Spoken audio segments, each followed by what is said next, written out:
అదేవిధంగా శుక్లపక్ష సప్తమి రోజు జన్మించిన వాళ్ళు, శుక్లపక్ష సప్తమి అంటే అమావాస్య పోయినటువంటి 7వ రోజు.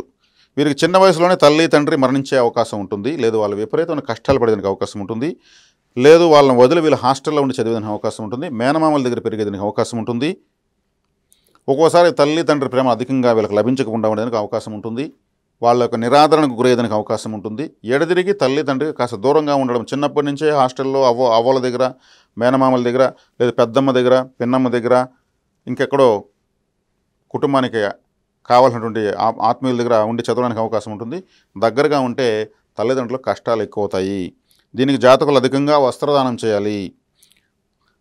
కృష్ణపక్ష సప్తమి రోజు సూర్య నమస్కారాలు సూర్య దేవాలయానికి వెళ్ళి రావాలి. కోనార్క్ సూర్య దేవాలయానికి కానీ, లేదు కృష్ణపక్ష సప్తమి రోజు సూర్య నమస్కారాలు చేయడం కానీ, లేదు సూర్యనారాయణ అనే పేరు ఉన్నటువంటి ఆలయానికి కానీ కృష్ణపక్ష సప్తమి రోజు వెళ్ళి దర్శనం చేసుకుని ఈ దోషం పోతుంది.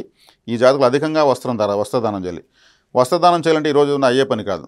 కాబట్టి చక్కగా హ్యాండ్ కర్చీఫ్స్ ఉంటాయి, మన మొహం తుడుచుకునేటువంటివి, చిన్న ఒక ప్యాకింగ్ కవర్లో పెట్టి గిఫ్ట్లుగా ఇస్తూ ఉండొచ్చు.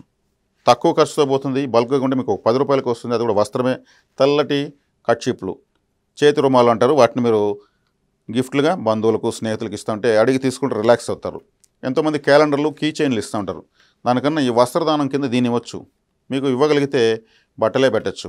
స్తోమత లేని వాళ్ళు వస్త్రదానం కింద ఇది చేయండి.